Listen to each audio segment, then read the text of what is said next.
एक गांव में बहुत बड़ा धनी व्यापारी रह से उनकर गेहूँ धान के व्यापारी रहे आ उनकर सारा गांव में व्यापारी पसर गए रहे आ बहुत उनका घर में संपत्ति रहे। व्यापारी के स्वभाव देख के सारा गांव के लोग उनका के बहुत सम्मान करे। इतना लोग सम्मान करे फिर भी व्यापारी खुश ना रहस। मन में एकेगो चिंता सतावत रहे कि उनकर कोई संतान ना रहसे। और मन में ये चिंता सतावत रहे कि इतना बड़ा हमार व्यापारी बाटे, इतना संपत्ति बा, ना कोई संपत्ति भोगे वाला बा आ ना कोई व्यापारी संभारे वाला बाटे। ये चिंता उ व्यापारी के उ खोखला बना देले रहे। व्यापारी संतान के पावे खातिर गणेश भगवान के श्रद्धा भक्ति बुधवार के व्रत करसे। बुधवार के गणेश भगवान के व्रत करसे। दिन व्यापारी गणेश भगवान के मंदिर में जाके देखा तारंता मंदिर में तो अंधेरा बाटे। व्यापारी अपना झोले से घी के डिब्बा निकाल तारन आ गणेश भगवान के मंदिर में घी के दीपक जलावत तारन। श्रद्धा भक्ति देख के रिद्धि सिद्धि गणेश भगवान से कहता लोगे, हे स्वामी, ये व्यापारी त राउर परम भक्त बारन, राउर श्रद्धा भक्ति से बुधवार के व्रत करतारन, वो भी निर्जल उपास होके राउर पूजा करतारन, भोग लगावतारन, तब जाके उ एक बेला भोजन करतारन। मन के इच्छा रौरा पूरा काहे नहीं कर देते स्वामी, उनकर मन के इच्छा रौरा पूरा कर दी। भगवान कहतानी का कि हे रिद्धि सिद्धि, देखा कर्म करे से आदमी के फल मिलेला, जैसन कर्म करी वैसा ही फल पाई। रिद्धि सिद्धि कहता लोग का कि स्वामी, राउर त ई व्यापारी निर्जल उपास होके व्रत करतारन, पाठ के रौरा के पहले भोग लगावेलन, तब जाके उ एक बार भोजन करेलन। के रौरा संतान के वरदान दे दीही। से हमें अनुरोध करतानी कि उनका के संतान के वरदान दे दी स्वामी। त गणेश भगवान कहतानी का कि ठीक बा रिद्धि सिद्धि, तोहरा लोग के अनुरोध पर हम उनका के संतान के वरदान हम दे देतानी। गणेश भगवान वही व्यापारी के सपना में जाके आ दर्शन देतानी। तानी का कि हे व्यापारी, तोहरा के हम आज संतान के वरदान हम दे देतानी। बात सुन के तो व्यापारी बहुत खुश हो गइलन आ कहतारन का कि आज तक गणेश भगवान हमरा के संतान के वरदान दे देनी। बात सुन के तो सबका बहुत खुशी रहस, व्यापारी बहुत खुशी रहस। गणेश भगवान कहतानी का कि व्यापारी देखा, तोहार जे पुत्रा होइहन त उनकर 14 साल तक ले उ जीवित रहीहन। बात सुन के व्यापारी फिर से उ बहुत दुखित हो गइलन। से व्यापारी उ पहले के तरह गणेश भगवान के श्रद्धा भक्ति से उनकर बुधवार के व्रत करे लगलन। ई व्रत के कारण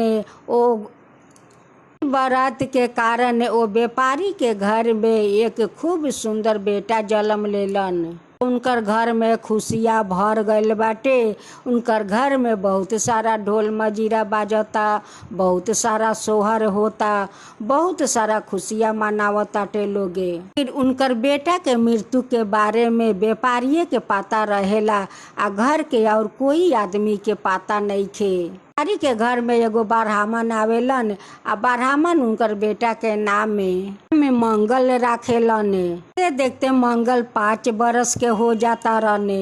मंगल के माता पिता मंगल के शिक्षा लेवे खातिर बनारस में बैठावे खातिर बातचीत करताटे लोगे। मंगल के मामा कमल के उलो बोलावताटे लोगे। माता पिता कहता लोग का कि कमल, तू मंगल के ले जा बनारस में छोरावा शिक्षा लेवे खातिर।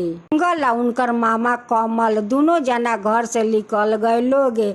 जात जात एक गांव में पहुंचताटे लोगे। गांव में एक राजकुमारी के शादी खातिर सारा गांव में सजौले बा लोगे। दुल्हा राजकुमारी से शादी करे वाला रहस, ऊ त एक आँख के काना रहस। के पिताजी के हमेशा मन में डर बन रहे कि कहीं वो लोग के पता लाग गए कि हमार बेटा एक आँख से काना बारन, तो कहीं उ लोग बियाह ना रोक देवे लोग। अगर बियाह रोक देलक लोग तो हमार तो मान सम्मान चल जाई। डर उनकर मन के सतावत रहे। दुल्हा के पिता के नजर पड़ताटे मंगल परे। दुल्हा के पिताजी सोचे लगलन कि काहे ना वो राजकुमारी के शादी यही मंगल के साथ करवा देवे के चाही।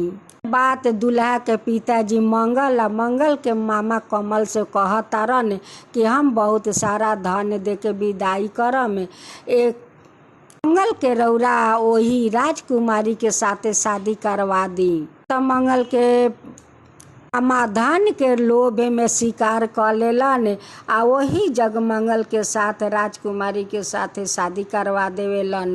कल राजकुमारी के ओढ़नी पर लिख देता रहने, ए राजकुमारी शोभिका, तोहर त एक काना लड़का से शादी होके जात रहे, बाकी हमरा संगे तोहर शादी हो गईल। त जातानी बनारस से शिक्षा लेवे खातिर। तो राजा राजकुमारी के अपना घर में रख लेता रहने। राजकुमारी उनकर बेटा के इनकार कर देता रही कि हम लंग अंधा के संगे ना रहम। मंगल आ उनकर मामा बनारस में चल गए लोग, जाके गरखुल में शिक्षा लेवे लगलन। त शिक्षा आरंभो हो गए तो उनकर शिक्षा पूरा हो गए आ ओने उनकर वयस 14 बरस हो गए।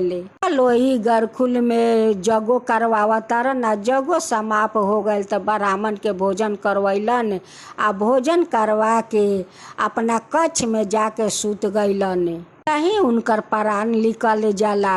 सूरज उठ जाला तो उनकर मामा कमल जाता रहन मंगल के देखा तारन का कि मंगल के तो मृत्यु के हो गईल बाटे। तो मामा वहाँ फूट फूट के रोता रहन, लोटा लोटा के रोता रहन। उनकर रोआई देख के रिधी सीधी कहता लोग कि स्वामी रौरा वो लोग के दुख काहे नहीं कि हर लेते, उनकर दुख रौरा हर लिही। रोवल हम लोग से अब बर्दाश्त नहीं के होखत स्वामी, उनकर दुख हर लिही। त गणेश भगवान रिधी सीधी के और के अंतर ध्यान हो गईनी। देखा तानी वही व्यापारी का बेटा के से गणेश भगवान आके रिधी सीधी से कहतानी का कि हे रिधी सीधी वही व्यापारी के बेटा के आज हम देखतानी। त रिधी सीधी कहता लोग का कि स्वामी ओ लड़का के रौरा प्राण दे दीही, लड़का के रौरा जीवित कर दीही। अगर जीवित ना कैनी तो उनकर बाप माई रोते रोते अपन प्राण त्याग दी लोगे, के रौरा जीवित कर दीही।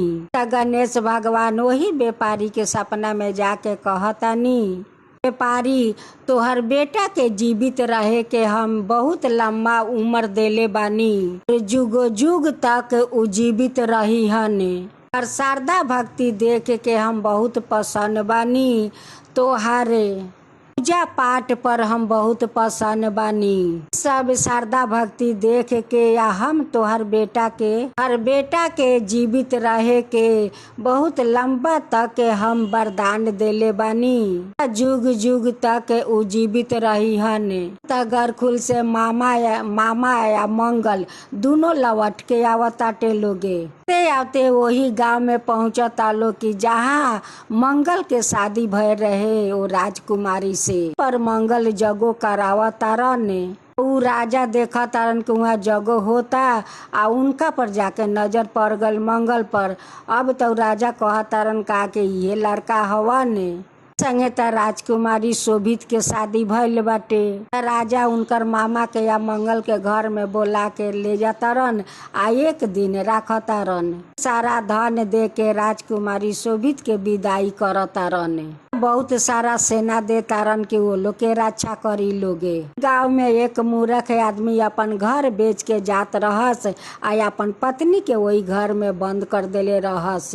वो आदमी के मंगल पर नजर पड़ जाला आ वो आदमी दौड़ल दौड़ल चल जाला वही व्यापारी के घर में आ जाके कहतारन का कि ये व्यापारी तोहर बेटा आवतारन। व्यापारी या व्यापारी के पत्नी दोनों जना इंतजार करता लोग अपना बेटा के आवे खातिर। पति पत्नी दुआर के दरवाजा पर जाता लोग आ देखता लोग अपना बेटा के आ राजकुमारी वधू के तब व्यापारी बहुत खुश हो गईलन, बहुत खुशी हो गईलन।